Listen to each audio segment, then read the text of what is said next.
what drives our decision making in opening a new store is a space that is about the right size, has the attributes of rear delivery, some storage, and then it comes down to the dollars and cents. Yeah.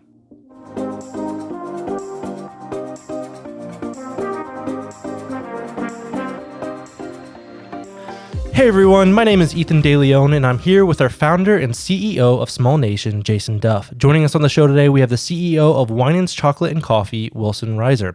We want to welcome you to the Small Nation podcast, where we share some of the valuable lessons with what we have learned about entrepreneurship, real estate, economic development, and more. The point of this podcast is to create value for you, the listener, and create a space to learn, talk about what's trending, and inspire others.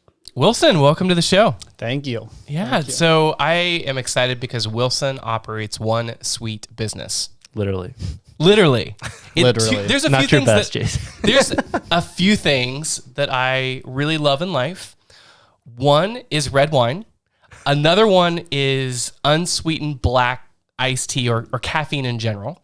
And the third one is chocolate. So like all the things that I truthfully love in life, Wilson and his family business has sold at some point in time. Yes, that's true. We have sold wine. We've been in the chocolate business for 62 years and 62 years. 62 years. That's a while. Yeah. So how many generations? I'm the third generation. You know what they say about family business, third generation people, Yeah, right? It's all over. It's done. I'm the Undertaker. Listen, Screw it the up. statistics are just not good. But that's not the case with you guys.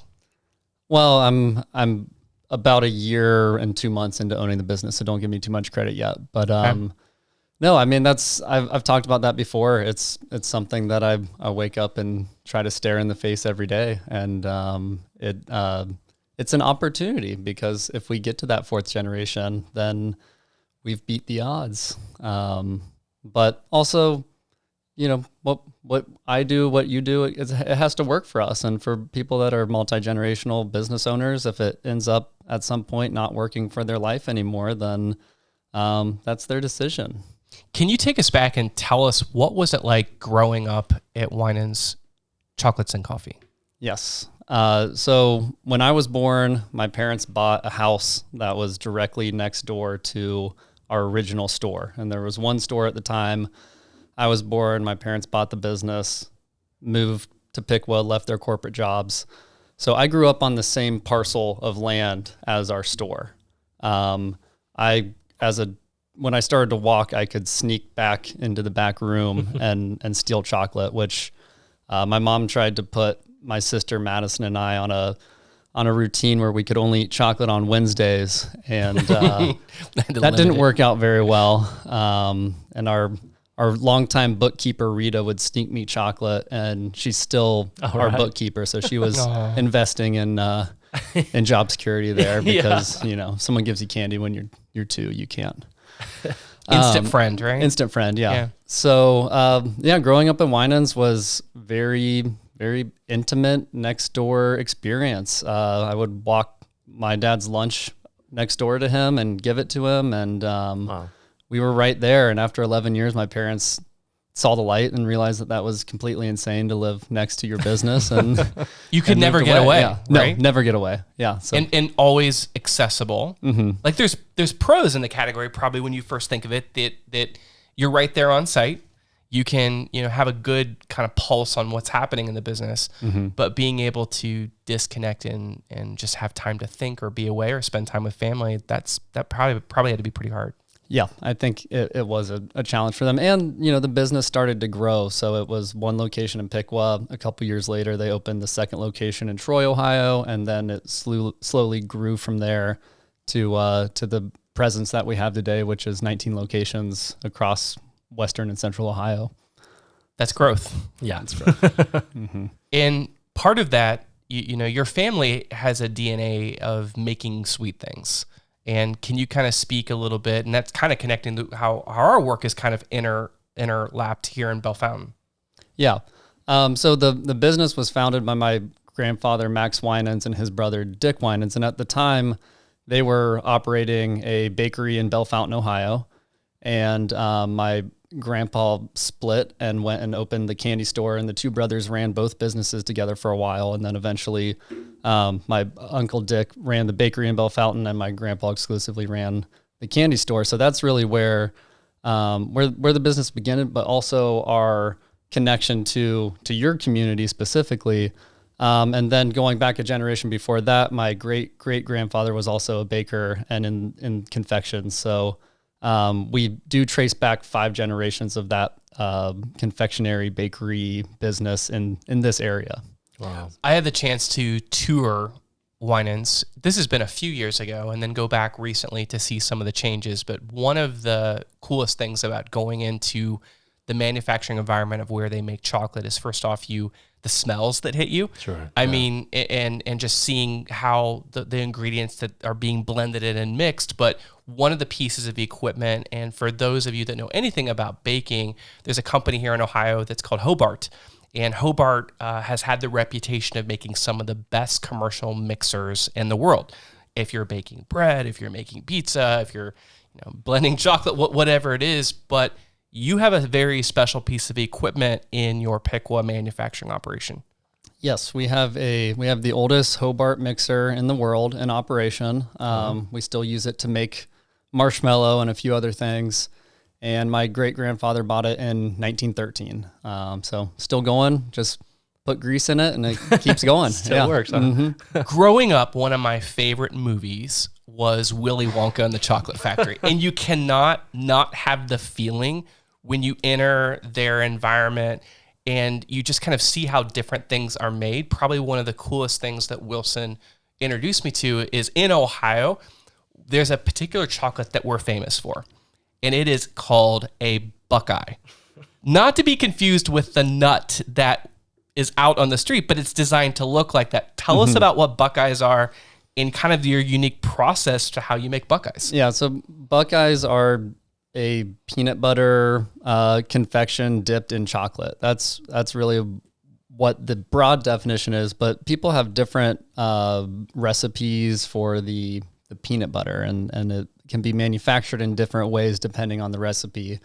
So our recipe is a very rich, silky blend of peanut butter and white chocolate and a few other things that I can't tell you.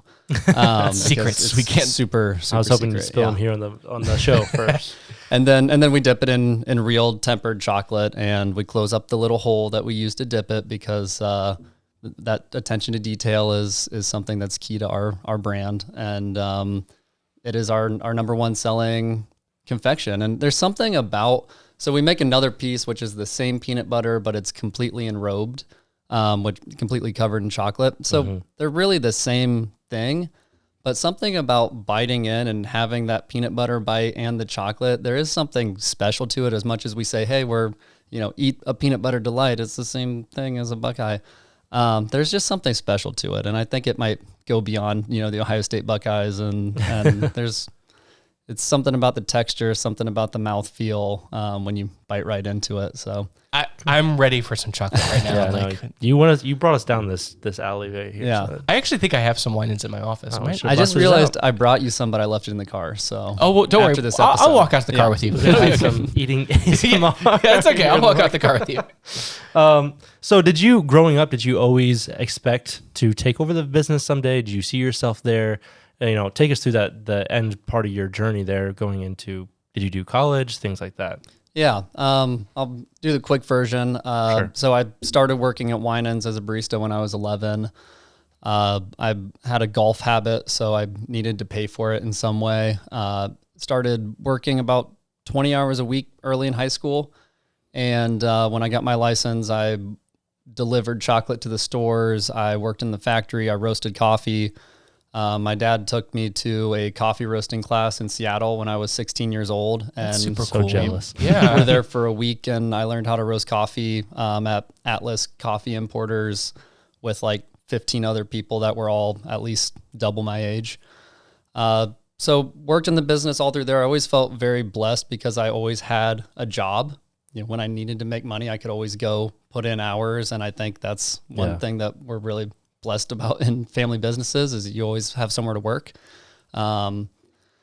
And then I went away to college at University of Montana. I needed to, the mountains were calling. And so I spent 4 years in Montana, came back to Ohio for law school at Ohio State, graduated, practiced law in Columbus for a couple years, and then came back to Winans full-time in 2020.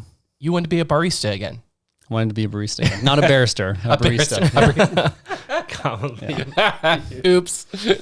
That's awesome. Mm-hmm. So That's no, nice. I didn't know my whole life, and I didn't know when it would happen. It was always there. It was always something that I thought one day I'd like to come in and make my mark and do what I think I can do with the business and what I think it can become. But there was no direct path to the position I'm in now. Right. So how did that end up unfolding then?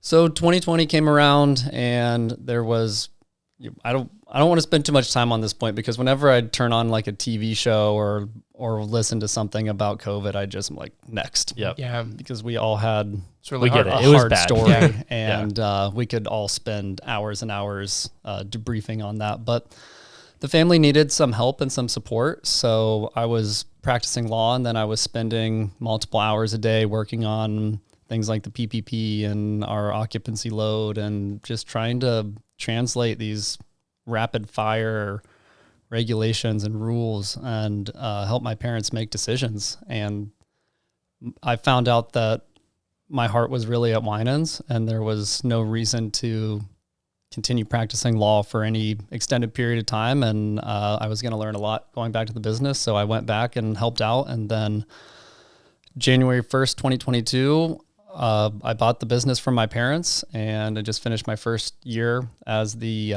owner and CEO. And that's been a learning experience in and of itself. I bet. College of its own. And part of the growth strategy of a business is that you can open up company stores, but you have not only done that, you have built a franchising path. What have you learned kind of, starting and developing franchises? Because that's a big shift for a business to invest in creating that path for people. Yeah, franchising is its own industry. And I just sent a couple of our people to the International Franchise Association conference, and there are people that have been in franchising for 20 or 30 years, and that's what they do. It doesn't matter the concept. They'll do a pet care concept and then go to a food and beverage concept and then go to a car maintenance concept. They do franchising, and really what that boils down to is the franchisor-franchisee relationship, which is a complicated relationship because the franchisees are independent business owners. They are entrepreneurs. They are taking a risk and putting their capital and their time on the line. And then the franchisor is providing the concept and the marketing and the operations, which is a giant investment. And the franchisor also needs to run a profitable business. So my parents started franchising in 2005, and it was viewed a little bit as a way to sell chocolate and to have wholesale relationships. And they grew that way. And then when I came in, I made a point to learn all I could about franchising in law school and when I was practicing law. And we've really leveled up on what we're doing. We have franchise business coaching in place, which is somebody that looks at our franchisees' financials and has meetings monthly and talks about their performance and benchmarking, and then translates that to operational strategies to improve that performance.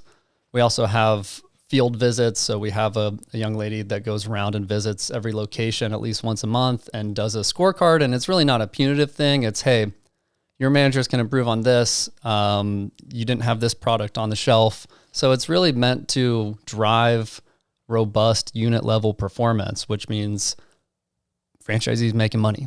And I love that. Like, it's giving feedback. And sometimes we as business owners have blind spots where we think we know what's going on, but until someone else from the outside kind of sees something that maybe we don't see, that feedback is really, really valuable. Yeah. And the success of franchise concepts, if you look at the success of a franchise restaurant concept as opposed to an independent, it's much, much higher success ratio. And that's because they have access to those support, the accounting, the marketing, the types of things that otherwise the independent business owner has to wear all of those hats. Yeah. Franchisees are, in a good franchise system, are concerned with operations and human resources, and that really should be it at the end of the day. But to get to that point as a franchisor, and the concept we're trying to provide is a giant investment in both time and capital. And I think that's you will, on the flip side, to get a franchise, there are oftentimes cost or an investment up front. Mm-hmm. And then you're also, can you kind of walk us through that process of how you're qualifying, or how someone who maybe wants to start a franchise, what that looks like? Yeah, so I'll obviously speak to Winans because that's what I know the most about. But our first criteria is that you are passionate about and love chocolate and coffee. Because if you don't love the products, how are you going to be hiring managers and hiring baristas and training and connecting with the community if you don't love the product? So that's like baseline. Next, there is a net worth requirement because there's capital that is required, and we wouldn't want to spend all the time going down the road of site selection and training and all of those things just to be with a person that doesn't have the resources to open a store. So at Winans, it's $200,000 net worth. That person then fills out an application, needs to generally have some business experience and some connection to the community in which they want to do business. We have a franchise fee of $35,000, which is pretty standard for the industry. And when we sign a franchise agreement, that person then agrees to pay a royalty fee and to pay a brand fund fee. So the brand fund is a pooled, centralized marketing and advertising fund that we use to market and raise the profile of the brand as a whole.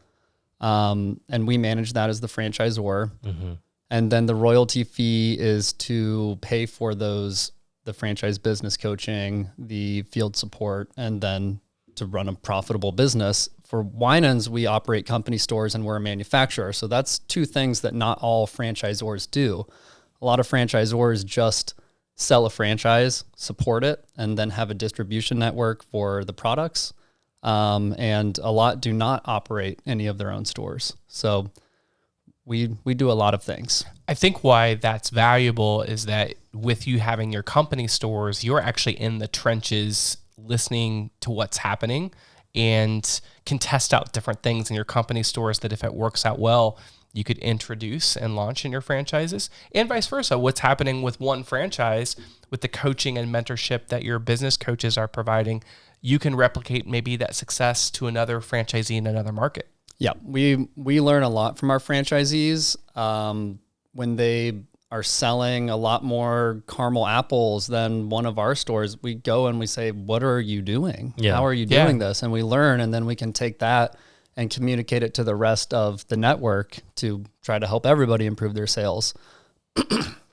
Also, the testing part is big. We try to test everything before we make it a requirement so that we know there's empirical evidence that it's going to be successful. I really like that. I imagine as the growth started happening, you had your company stores and you started adding on franchisees, and where you're manufacturing in Piqua, there had to be a point where how big do we want to get, and can we keep up with this growth? And if I know a little bit about your story, that's kind of when you came on board back to the family business, confronted with how do we scale and grow, and do we scale and grow, right? Yeah. That point definitely came in about 2019, 2020. And we were manufacturing all of our chocolate and our coffee in one 15,000 square foot building, along with our flagship store and our offices. So we needed to grow physically so that we could manufacture more product and ultimately meet the demand of our current stores and then grow into additional stores. So we renovated 2 additional buildings in downtown Piqua, and we got those online in September of 2022, so recently. And now we're at a place where we're looking for additional locations and growing again.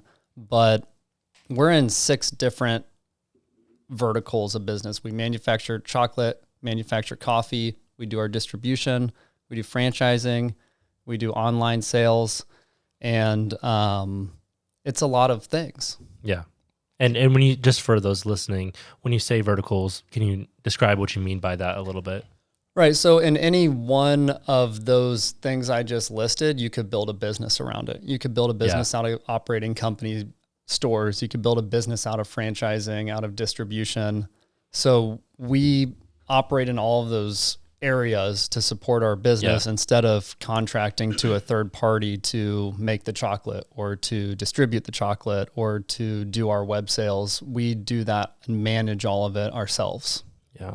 Wow. Which I'm not sure if it's advisable or not. To be clear, here well, I'm not bragging. And I imagine like, you know, it is kind of, someone shared with me a similar type of having multiple business units within a business. It's kind of like at times you're spinning plates, and it's like, you know, this plate's like going really well, so then your focus goes on this, and then you got to go back here. Do you feel that way sometimes, like running the show? Absolutely. And I think that's okay, like just to be vulnerable and real. Yeah. A lot of people look from the outside and think like, oh, they have it all together. You know, when you're running lean, especially when you're scaling and growing, like there are some things that just don't work well, but it gives you an opportunity in your management, your leadership skills to focus on it and dive a little deeper and understand kind of the data and the inputs that's going there. Can you maybe share some examples of where you have stepped into problems like that and worked to make them better? Yeah. So most recently, we've been working on our technology stack, and competing in coffee is difficult because it's a very saturated field. There are a lot of people in coffee. There's the 1,000-pound gorilla in Starbucks, and then there's all of the mom and pop operations Who are doing it well too, right? Like it's a lot of good uphill like competition. Right. Yeah. So technology and meeting the customer where they're buying right now is a big deal. And when you're a smaller business, that's difficult to do because with a 1,000-unit chain, they have to do basically the same homework and make the same decision that we do with 20 stores, but then that benefits them in 1,000 ways and it benefits us in 19. So most recently, I have been becoming an expert in software integrations and point of sale systems and loyalty systems, web sale platforms, website platforms, app, white label apps, custom apps. And if you would have asked me 3 years ago anything about software, I would have said I don't know anything about it other than what I use on my phone and what I do on my computer. But now I could tell you what this ERP system has that this one doesn't and why this point of sale feature is important. And that is a place where I don't really have any business being, but I've needed to because we don't have an in-house expert in that. We're very much generalists right now. We're a team of 7 people in our office that are moving this brand forward. So I took that upon myself. Thankfully, my wife is a data scientist and has helped me out a lot. She's pretty awesome, by the way. She is. But you just have to, at a certain point, you decide that this isn't going to get solved unless I really dive in head first and work on it. And that is a really important point in the evolution of solving a problem. When you decide, okay, this is my problem to solve. Yeah. It has to be interesting. I've seen in similar industries to yours, especially as you move from manufacturing to retail, the way that your inputs arrive might be in one weight, and then the way that you get to costing to figure out what you should be pricing your product at, you need to break that down into how it's being designed into the menu. And then once it gets to the menu, you get it to the point of sale and you're managing inventory. And because you kind of need to know if we run out of vanilla here, it's going to impact this here. And then even with the point of sale, I'm amazed at how many service-based retail businesses I still go into, and their point of sale does not make it easy to leave gratuity. And sometimes it's a choice on behalf of the business that they don't want to do that. But as we know, with labor being as tight that it is, and labor costs are being driven up, if you aren't working with a point of sale system that makes it natural and easy to add that $1, $2, $3 tip when you add a coffee, you're really missing out. Have you seen those kinds of challenges through the evolution of working on the business? Yes, and actually last week I was traveling and I went to a coffee shop and I bought a coffee, and they had the same point of sale system we do. They had Square. And when I went to check out, the gratuity was percentage based, which on a $10 transaction can be a low gratuity. So I told the barista that you can set a threshold where if it's under a $20 transaction, it can be a round dollar figure. So it says 1, 3, 5 or whatever it is. And then if it's above the $20 threshold, then it's a percentage, because that's the way that you set it up so the barista makes the most money. And she said, great, I'll tell my manager. And who are you telling me? What she doesn't understand is this has an immediate impact on you. And I said, I was thinking, do you want to, that could be $3 to $5 an hour additionally. An hour? Yeah. Yeah. And for employers looking, struggling with finding their people, that there's a little hack too to be more competitive, Most consumers don't realize that, credit card transactions are going up significantly, and they have in the last 10 years. And what's tough as a merchant is those merchant service fees take a big part of your bottom line. And so there's even creative things in your pricing structure of building in those merchant service fees and passing them on. And all these things are things that you need to test out and really work with your customers at the way you communicate for how you're charging. But they have an immediate impact on the bottom line. And I think the reminder is, if you're, in your small business, you aren't looking at these things of the software and how they're integrated and how, you're interacting with loyalty points and rewards programs, all that stuff, every few years, and we try to do it in a lot of our companies, about every 2 to 3 years, it's good just to take a breath and see what else exists out in the marketplace. And if those practices, you're still doing best practices. Yeah, absolutely. And in certain businesses, like the coffee business, it's very low dollar transactions. So you really are counting pennies. And if you're letting those things slide, then it can affect and threaten your company's economic health. One thing that I'd like to ask you about is related to coffee shops. When, we do a lot of economic development work in small towns, and sometimes there's a great coffee shop, or maybe even 2 great coffee shops in a particular neighborhood or area. And then a third one comes in. And it's interesting because the general public sometimes believes, oh, that's going to put out those other coffee shops. And I've loved that coffee shop that's been there for 10 or 15 years. But you and I have had a conversation about the industry, and you kind of don't look at things that way. No. Well, and when the third coffee shop comes in, it's the mayor's fault, and let's barbecue the mayor and so on. Right. Because that's how it works. With coffee, and I think with other hospitality style businesses, bars, restaurants, you're more likely to go to an area that has multiple, because when you go to a place that has a bar, sometimes you want to have a second drink somewhere else. When you go to a place that has multiple coffee shops, you want to try out different coffee shops. And, if one has a really long line or something going on, then doesn't have a table for you to sit at, then it's nice to walk half a block or a block away instead of getting back in your car and driving somewhere or waiting in a long line, even though if you go to Winans, we would like you to wait in that long line. And I want you to explain that why later too, but go ahead. Yeah. So creating districts where people are going for hospitality, for enjoying themselves, for taking a minute for themselves. We have found that another coffee shop coming to the area doesn't necessarily hurt revenue. It's not a zero-sum game. We're playing here. We are at times helping each other, even if we're in the same industry. And about that long line, why is that something that at Winans you get excited about? Why do I get excited about a long line? It means people want what we got. I'll agree with that. But the way that this is what I see from his secret sauce on the outside. When I stand in line at Winans, I'm not looking at the menu board anymore.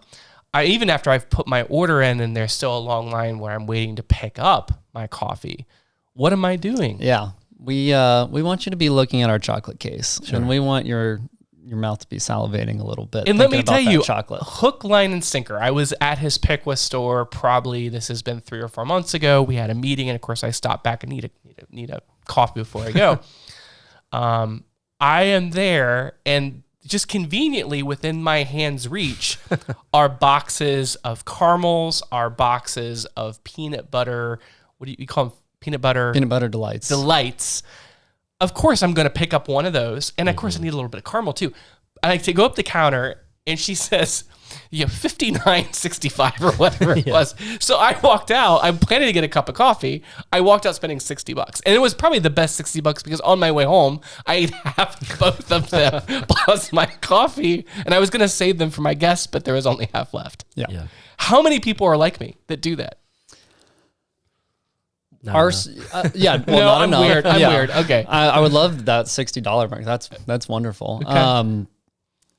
Our stores where people have to go inside, where there's no drive-through, have a much higher average ticket, and it's because people are there looking at the chocolate and excited for it. And for that reason, we're kind of torn on whether we pursue drive-throughs or walk-ups, and our current strategy is both.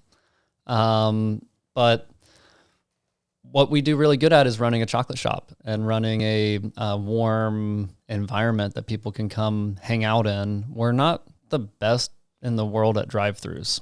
We don't have the best software. We don't have the systems set up. I don't want someone to walk into a store and be ignored because there's a long drive-through line or be waited on by someone with a headset on. Mm-hmm.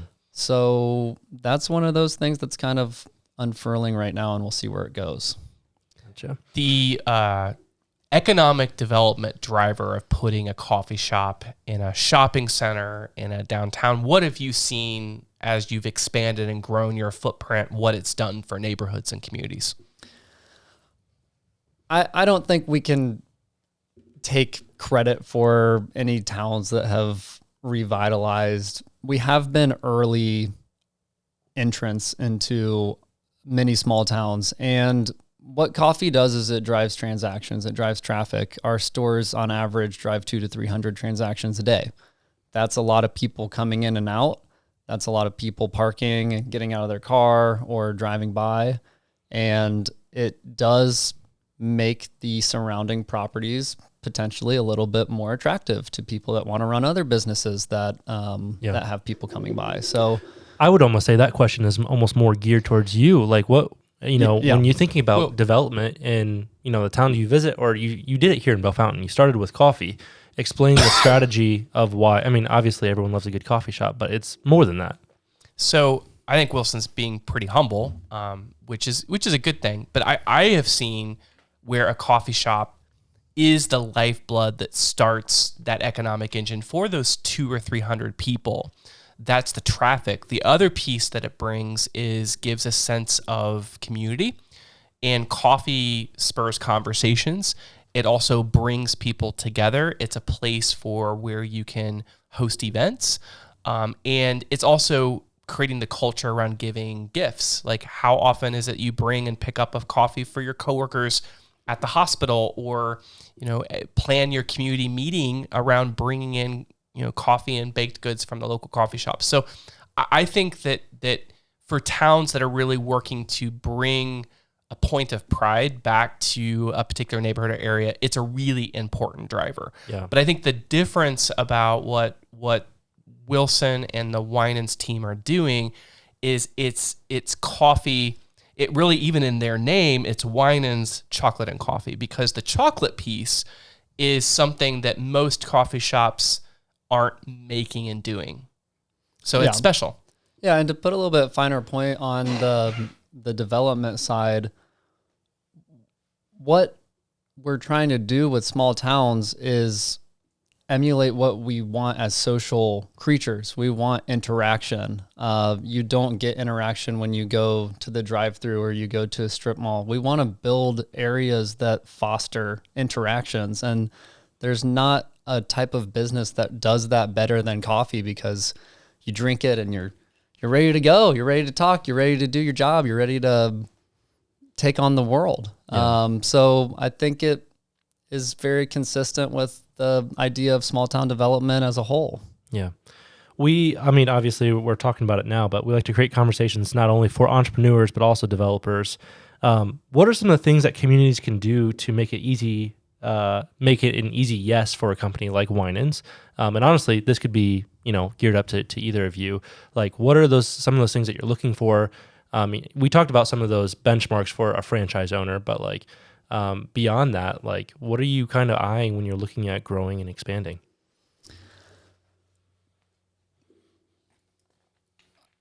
That's a good one. You ask the That's a good tough question. questions. Yeah, You're worse than Larry King, okay? Or Barbara Walters. God bless her soul, but that was a tough one. I mean, there's the baseline foundation of what you need to run a business. There's an adequate population nearby, which we've identified to be about 10,000 people. There is parking.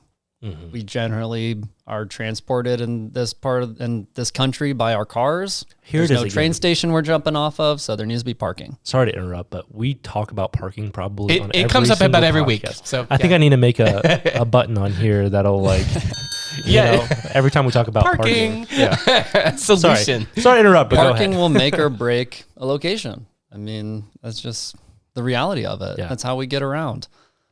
So with those two things in place, what drives our decision making in opening a new store is a space that is about the right size, has the attributes of rear delivery, some storage, and then it comes down to the dollars and cents. Yeah. What is the landlord offering in terms of a build out credit?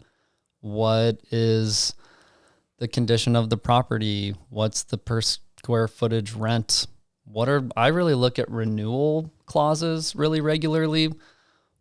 What is the cap on increasing the rent after the first 5-year term? How many terms do I have where I will know exactly what my rent is? Because that's how you really build a longer term pro forma, longer term financial projection to know if that store is going to be successful. If we start at a higher rent, but we cap it at a lower percentage increase for every renewal, and we have a long-term renewal, then the good money is saying that in 20 or 30 years, that space is going to be worth quite a bit more than it is today. And if that renewal cap beats the market, then we win. Right. And if you have confidence in the business, I think that's a smart strategy in terms of negotiating with landlords, is that bringing confidence from the landlord's perspective. It's like, I'm excited they want to pursue a 5 or 10-year lease with options because they're really in it, and they're committed. Versus, and we've seen this in the last 3 to 4 years, it used to be that lease increases on an annual basis were around 3%. That was pretty standard in the commercial leasing industry. But with inflation the way it's been, that's impacted property taxes, impacted maintenance and expenses with construction. In the last 2 years, most of our increases have been 10% annual increases. And that's pretty common in the industry. You're seeing it about in every form of even residential rent increases. So what Wilson's saying, if you negotiate and you lock in those renewal terms at a fixed rate or a rate that you understand and agree upon, that could be a huge savings in your pro forma as the lessee or the operator. Yeah, and I think that it should be, like Jason said, it should be viewed as a good thing by the landlord, because it shows that the tenant has confidence in their business concept, and that we're looking at year 15 and we're looking at year 20, and it should be positively viewed. Yeah. I just wanted to throw a few things out there to put in the tool belt of, the developer. Man, I keep hitting this.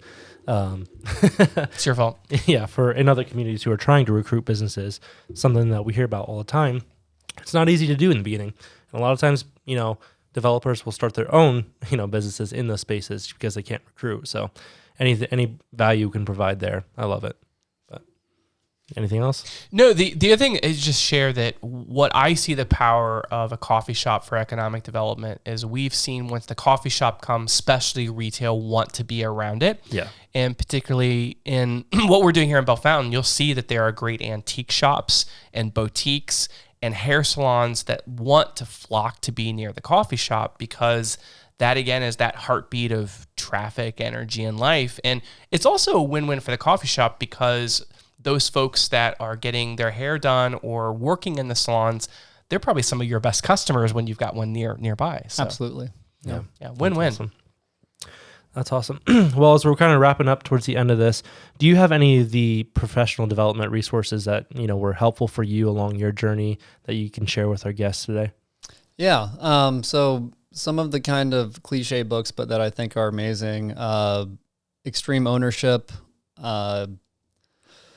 Good to Great, just the classics. A book I read when I was really needing to teach myself accounting was Accounting for the Numerophobic. That was a good one. That sounds like a great one. Yeah. And then recently I just read Becoming Trader Joe, which was a book written by the founder of Trader Joe's. And I really love that book because he wrote it at the very end of his career, and it was actually published after he passed away. So he wasn't trying to prop up a speaking career or a board career. He gave the nitty gritty of how he did things and why he did things, and he didn't try to put any polish on it. And I really appreciated that part of that book. Yeah, those are great. Appreciate that. And then obviously Winans the brand, you have the website where people can follow, check in. Obviously you're on social media, I assume, right? Yep. Winanscandies.com. We're on social media. We're on Instagram, Facebook, and LinkedIn.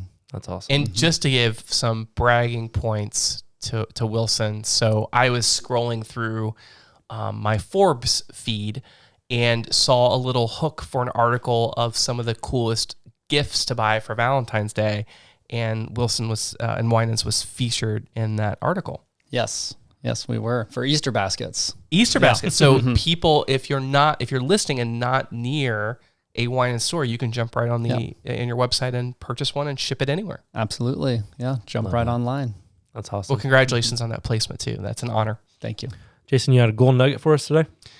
My golden nugget is, the transition of a family business is not easy, but I think in listening today, it's taking that background of growing up and being able to keep it strong and innovating it for the future. And I think you shared a lot of great nuggets when you were talking about your 7-person team of learning and stepping out of your comfort zone to learn things that you never imagined that you would, software in particular. Yeah. But I think for any small business is having the courage to say, hey, this is maybe new to me or uncomfortable to me, and bringing on the right advisors to help you in the areas that you're maybe not strong in, but they might be.